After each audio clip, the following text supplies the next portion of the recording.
Hello everyone, welcome to science class. Children, in previous video we discussed about force and we also discussed about effects of force. Okay, now we will understand about classification of forces. Forces can be classified into two types, that is contact forces and non-contact forces. सो जैसे कि नाम से ही पता चल रहा है, contact means एक दूसरे के साथ में कांटेक्ट होना, मिलना, ठीक है ना। The forces which can be applied only when it is in contact with object. यदि कोई दो बॉडी जब कांटेक्ट में होते हैं तब कोई फोर्स जब अप्लाई होती है तो उसे कांटेक्ट फोर्स कहते हैं। जैसे muscular force and friction force. Muscular force जो फोर्स हम अपने बॉडी के द्वारा जब भी करते हैं, अपने कोई भी काम करते हैं, तो जब तक दो बॉडी कांटेक्ट नहीं होगी तब तक क्या होता है, वो फोर्स अप्लाई नहीं होता है। तो फॉर एग्ज़ाम्पल मस्कुलर फोर्स में जो काम हम अपने हाथों से, अपने मसल्स के फोर्स से, मसल्स की एनर्जी से करते हैं, उसे हम मस्कुलर फोर्स कहते हैं। जैसे a boy using muscular force to lift a bucket, a boy using muscular force to kick a ball, a girl using muscular force to pedal the bicycle. तो ये सारे काम हम अपने मस्कुलर फोर्स से करते हैं। And children, where does this muscular force come from? This force comes from the muscles, the force of muscles, okay, by the action of muscles. And since our body is in contact with the object, muscular force is in contact force. इसलिए muscular force को हम contact force कहते हैं, क्योंकि body तभी muscular force काम करेगी जब हम कोई किसी भी वर्क करने के लिए उससे कांटेक्ट में होंगे। उसी तरह से एनिमल्स भी बहुत सारे काम करते हैं, लेकिन कब? वो जब उसके कांटेक्ट में होते हैं। जैसे कि एलिफेंट, बुलक कार्ट्स, ये सब सामान होते हैं, heavy loads ploughing the field, है ना, पुलिंग द कार्ट। ये सारे काम कैसे होंगे? मस्कुलर फोर्स से होते हैं, लेकिन जब वो बॉडी उसके साथ कांटेक्ट होता है तभी ये काम कर सकता है, right. Next is non contact forces. Next is friction force. Friction force, the force in which that slows things down or prevent things from moving. It always opposes the motion. तो friction force वो force होता है जबकि कोई भी moving body को रोकता है, अपोज करता है, उसके मोशन को रोकने का काम करता है, उसे फ्रिक्शन फोर्स कहते हैं। तो ये फ्रिक्शन फोर्स कहाँ पे होता है? तो ये फ्रिक्शन फोर्स उस सरफेस पे होगा जिस सरफेस पे वो बॉडी मूव कर रहा है, ठीक है ना। कोई भी वो सरफेस हो सकता है, तो जिस सरफेस पे बॉडी मूव करता है उस सरफेस पे एक फोर्स होता है, उस सरफेस का फोर्स को कहते हैं फ्रिक्शन फोर्स। जैसे कि बॉल यदि आप रोड पे आप रोल करोगे तो उस पर जो है, एक तो हम फोर्स लगा रहे हैं, वो तो एक है ही, प्लस ग्रेविटेशनल फोर्स भी है। लेकिन रोड के जो सरफेस है, चिकना है तो बहुत तेज़ी से आगे बढ़ेगा, लेकिन रफ़ है तो क्या होगा, वो ज़्यादा जो उसका फोर्स जो ज़्यादा अपोज करेगा और वो ज़्यादा दूर तक नहीं जा पाएगा। तो friction force is due to the roughness of the surface of the object in contact. जब कॉन्टैक्ट में आता है तो जो सरफेस का रफनेस है उसकी वजह से ये फोर्स लगते हैं। And more is the roughness of the surface in contact, the more is the force of friction between them. जितना रफनेस होगा तो फ्रिक्शन फोर्स उसको उतनी तेज़ी से रोकेगा, तो मतलब कहने का है कि फ्रिक्शन फोर्स ज़्यादा होगा, ठीक है ना। जितना ज़्यादा वो रोक रहा है इसका मतलब है कि वो बॉडी रफ है और उसका फ्रिक्शन ज़्यादा है, ओके। सो फ्रिक्शन फोर्स कौन सा फोर्स है? कॉन्टैक्ट फोर्स है। Next is non contact force are forces exerted by one object to another without any contact with each other. लेकिन कुछ ऐसे फोर्स भी होते हैं जो कि कॉन्टैक्ट में नहीं होते, टच करने की जरूरत नहीं होती है, वो दूर से ही वो एक दूसरे को फोर्स एक्सर्ट करते हैं। And non contact forces are three types. They are magnetic force, जैसे कि आपको पता है मैग्नेट, किसी भी आयरन को आप दूर से ही, आप उसको टच भी नहीं करोगे, वो फोर्स एक्सर्ट करेगा, वो अपने आप चिपक जाता है ना। सो द मैग्नेटिक फोर्स जो होता है exerted by magnet on a certain metal like iron. Second is gravitational force, the force which the earth pulls everything towards itself. कोई भी चीज़ हम ऊपर की ओर फेंकते हैं लेकिन वो अपने आप नीचे आ जाती है, तो कौन सा ऐसा फोर्स है जो कि उसको नीचे की ओर खींच रही है? तो वो फोर्स है gravitational force. And the force which two object attract each other is called force of gravitation. तो फोर्स ऑफ ग्रेविटेशन क्या है? जब दो ऑब्जेक्ट एक दूसरे को अट्रैक्ट करते हैं। अब किसी भी चीज़ को ऊपर फेंको तो वो नीचे की ओर जाता है। ये हम ऐसे ज़मीन पे खड़े हैं लेकिन हमारे ऊपर भी एक ग्रेविटेशनल फोर्स है जो हम बोलते हैं हमारी बॉडी का मास है 60 kg, यदि 50 kg जो भी आपका वेट हो, वो एक्चुअल उस आपके बॉडी का मास नहीं है, उसके साथ ग्रेविटेशनल फोर्स का भी फोर्स है, उसकी वजह से वो वेट ऑफ द बॉडी है, आपका मास नहीं है। ठीक है ना, एक्चुअल मास आपका बॉडी कुछ और है, आपका ग्रेविटेशनल फोर्स के कारण जो भी आपका मास आ रहा है वो आपका वेट ऑफ द बॉडी कहलाएगा। ठीक है, तो फोर्स ऑफ ग्रेविटेशन जो होता है हर बॉडी के साथ होता है, जो भी धरती पे ऑब्जेक्ट है तो एक फोर्स ऑफ अट्रैक्शन है जो कि उसे अपनी ओर खींचता है। And the next is electrostatic force. Electrostatic force कौन सा होता है? The force exerted by electrostatic charge, that is positive and negative. बहुत सारे ऑब्जेक्ट में यदि हम चार्ज करते हैं, इसको चार्ज कैसे करते हैं, किसी भी चीज़ को आप रब करोगे तो उसमें चार्ज बन जाते हैं, नेगेटिव चार्ज या पॉजिटिव चार्ज। ठीक है, तो बॉडी के चार्ज की वजह से कोई अट्रैक्शन हो रहा है तो हम उसे कहते हैं इलेक्ट्रोस्टैटिक फोर्स। अब इसके लिए आप जैसे अपने घर पे भी आप कर सकते हो, एक कॉम्ब ले लो, कॉम्ब को अपने हेयर पे रब करो। ठीक है ना, तो क्या होगा, जैसे ही आप हेयर पे रब करोगे तो और उसके बाद छोटी छोटी पेपर के स्ट्रिप्स लेके आप उसके पास लेके जाओगे तो वो देखोगे अपने आप चिपक जाता है। हमने उसको टच भी नहीं करना होता है, ऊपर से ही रखना होता है तो वो अपने आप चिपक जाता है। ऐसे क्यों होता है? क्योंकि उसमें नेगेटिव और पॉजिटिव चार्ज क्रिएट हो जाते हैं और ये चार्ज जो है अट्रैक्ट करते हैं, जिसकी वजह से पेपर चिपक जाता है। आपने देखा होगा बैलून को हम रब करते हैं, उसके बाद आप देखोगे दीवार में चिपक जाता है। ऐसा क्यों होता है? क्योंकि इलेक्ट्रोस्टैटिक फोर्स होता है, right. So you can see the contact forces, ये सब कॉन्टैक्ट फोर्सेस की एग्जांपल है। इसमें मस्कुलर फोर्स हैं, ये सारे काम जो भी हो रहे हैं। Muscular force the force exerted by muscles of our body, ये सारे काम मस्कुलर फोर्स की एग्जांपल है। एंड फोर्स ऑफ फ्रिक्शन की एग्जांपल, जैसे एक बॉल है ज़मीन पे रखी है, जब से आप थोड़ा सा मूव करोगे तो उसमें फोर्स ऑफ फ्रिक्शन भी लगता है, ग्रेविटेशन फोर्स है, एक आपका फोर्स है, प्लस फोर्स ऑफ फ्रिक्शन भी है। ठीक है, सिमिलरली और ये जो आदमी साइकिल राइड कर रहा है तो उसके पास कौन कौन से फोर्स है? अपना मस्कुलर फोर्स तो है ही, ग्रेविटेशनल फोर्स है, प्लस रोड का जो अपना फ्रिक्शन है वो भी फोर्स है। ए ball is rolling on ground gradually slows down and comes to rest due to the force of friction, and if we stop pedaling a bicycle it gradually slows down and comes to stop due to the force of friction, right? And these are the example of non contact forces. Magnetic force is the force exerted by magnet। अब देखा होगा आपने north pole और south pole अपने आप attract होते हैं एक दूसरे से, है ना। तो अट्रैक्शन का कारण क्या है कि क्योंकि इसमें मैग्नेट का फोर्स है, अपना फोर्स होता है जो कि एक दूसरे से अट्रैक्ट करता है। उसी तरह आयरन नेल पे जो है मैग्नेट जो अट्रैक्ट करता है अपने आप। दुनिया में जो भी चीज़ें हैं उस पर ग्रेविटेशनल फोर्स लगती है। जैसे पेड़ में जो पत्ते हैं वो गिर रहे हैं नीचे क्योंकि ग्रेविटेशनल फोर्स है। हर चीज़ ऊपर से नीचे क्यों आती है? Because gravitational force is there.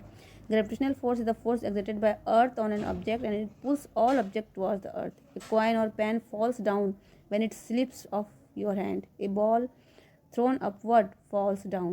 Leaves and fruits fall to the ground when they get detached from the plant. And water in rivers flow downwards. ये सारे काम due to the gravitational force की वजह से वो नीचे आते हैं।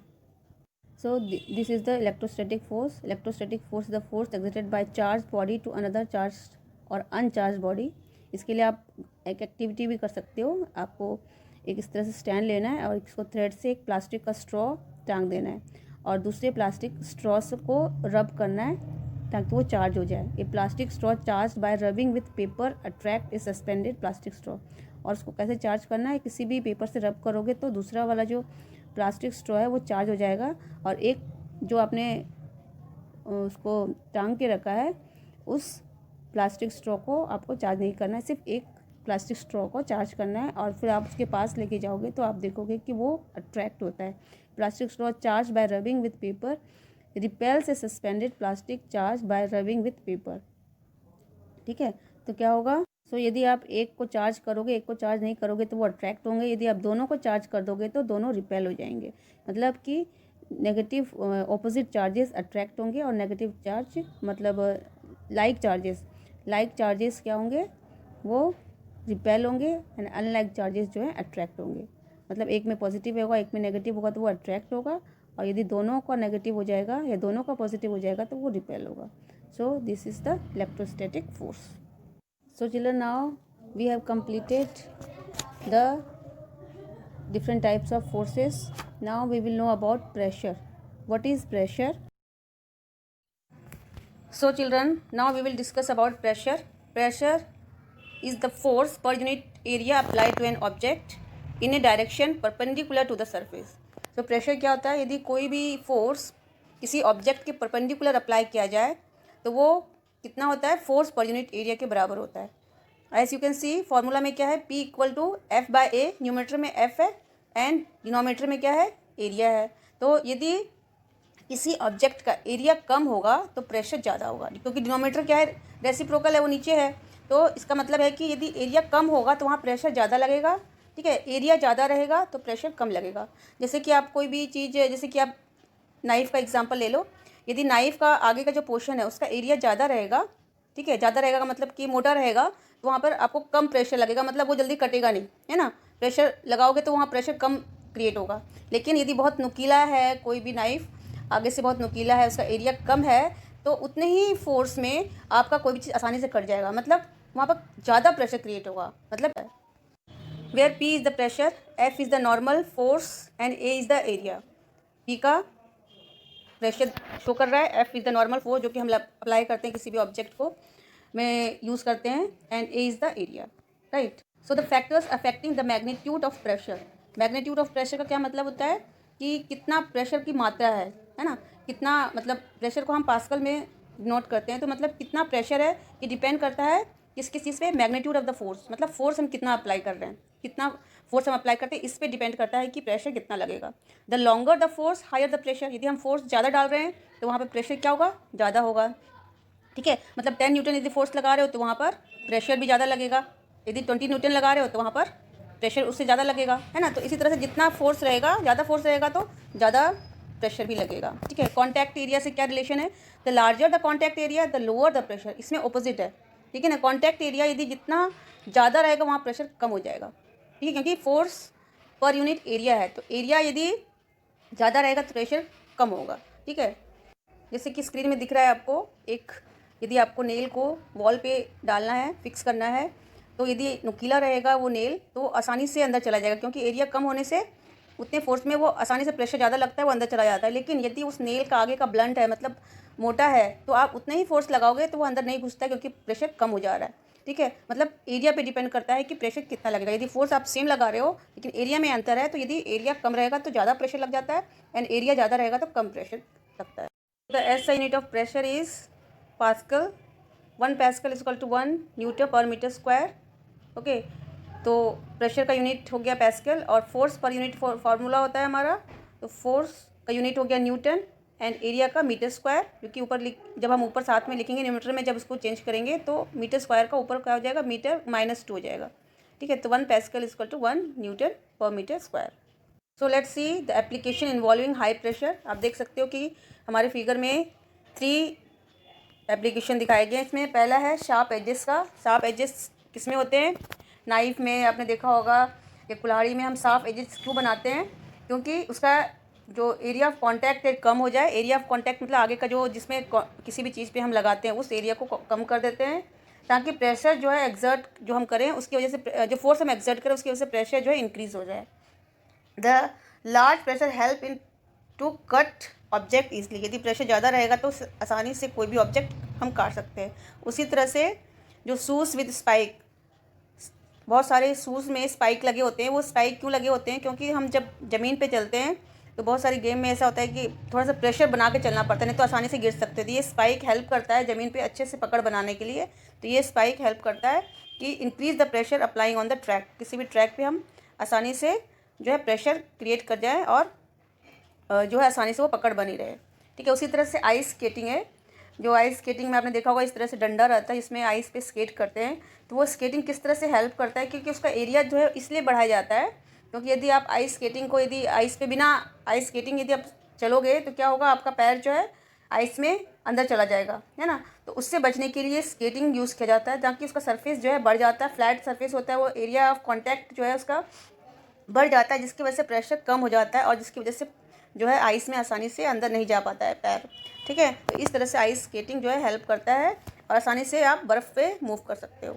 So the next application involving low pressure. बहुत जगह पे लो प्रेशर की ज़रूरत होती है, तो वहाँ पर किस तरह से इस एप्लीकेशन का यूज़ होता है जैसे कि बहुत सारी जो बड़ी बिल्डिंगें होती हैं तो उसके अंदर जो नीचे जो फाउंडेशन बनाया जाता है, ज़मीन के अंदर इस तरह से फाउंडेशन बनाया जाता है, वो बहुत चौड़ा बनाया जाता है, बहुत वाइड होता है, सो that they exert less pressure on the ground, ताकि कितनी भी लंबी बिल्डिंग हो वो ग्राउंड में लेस प्रेशर एक्सर्ट करे, है ना। यदि एरिया ज़्यादा रहेगा तो प्रेशर कम हो जाएगा, तो प्रेशर कम करने के लिए नीचे का जो एरिया है वो ज़्यादा बनाया जाता है, चौड़ा बनाया जाता है, ताकि लेस प्रेशर ज़मीन पे क्रिएट हो और वो फिर कोई नुकसान ना हो उस बिल्डिंग को, right. Next is snow shoes. जैसे कि मैंने बताया स्नो शूज़ इस तरह से बना होता है, उसके चौड़ा होता है आगे का पोर्शन, जिससे आसानी से आप स्नो पे चल सकते हो, ठीक है ना, क्योंकि लेस प्रेशर क्रिएट हो वहाँ पर। नाउ टायर ऑफ ट्रैक्टर, आपने देखा होगा कि ट्रैक्टर का टायर जो होते हैं बहुत चौड़ा होता है। वो इतना चौड़ा क्यों होता है? क्योंकि जैसे कि हम जानते हैं कि हैवी ट्रक जो होता है बहुत सारे सामान लेके जाते हैं तो उनका वेट बहुत ज़्यादा रहता है, ठीक है ना।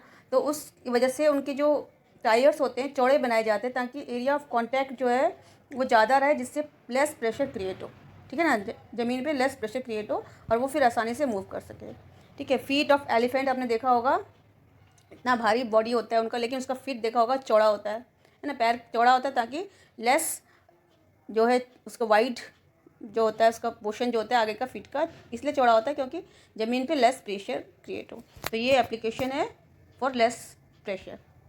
सो बच्चों, कभी आपने सोचा है कि जो आपके स्कूल बैग होते हैं उसमें स्टेप्स जो होते हैं कंधे पे शोल्डर पे टांगने के लिए वो इतने वाइड क्यों होते हैं, चौड़े क्यों होते हैं, और साथ साथ वो थोड़ी थिक भी होते हैं, उसमें थोड़ा सा मतलब रुई कैनवस वगैरह डाला जाता है ताकि वो थिक हो जाए। तो ऐसा क्यों होता है? ये इसलिए होता है बच्चों कि the weight of the bag over a large area of the because weight of the bag create a large area of the shoulder of the child and producing less pressure on the shoulder. ताकि wait का bag जो है bag का जो wait है वो ज़्यादा area cover करे हमारे शोल्डर का, जिससे लो प्रेशर वहाँ पे लगे, हमारे जो शोल्डर पे लो प्रेशर क्रिएट हो, and thus it becomes more comfortable to carry the heavy school bags, ताकि आप आसानी से जो है स्कूल बैग्स को कैरी कर सको। ओके, उसी तरह से जो टैंक्स होते हैं, आर्मी टैंक्स को आपने देखा होगा, उसमें जब वो चलते हैं तो उसमें स्टील बेल्ट लगे होते हैं, इस तरह से वो मूव करते हैं, है ना। तो वो स्टील बेल्ट क्यों लगे होते हैं? So that they exert less pressure on the ground and do not sink in it, ताकि वो किसी भी जगह पे आसानी से चल सके और ज़मीन पे लेस प्रेशर क्रिएट हो, क्योंकि उन्हें कभी कभी बालू वाले एरिया से भी जाना पड़ता है, मतलब कैसे भी ग्राउंड हो सकता है, उनको सिचुएशन हो सकता है, तो वो ताकि जो है लेस प्रेशर ग्राउंड पे दे सके, इसलिए उनका जो है एरिया जो है बढ़ा दिया जाता है। तो चिल्ड्रन, हमने जाना कि जब दो सॉलिड चीज़ एक दूसरे कांटेक्ट में आते हैं तो किस तरह से प्रेशर क्रिएट होते हैं, किस तरह से आप लो प्रेशर क्रिएट कर सकते हो, किस तरह से हाई प्रेशर क्रिएट कर सकते हो। Now children, in next video we will learn the pressure exerted by liquid and we will also discuss about atmospheric pressure. Okay, till then, bye bye, thank you.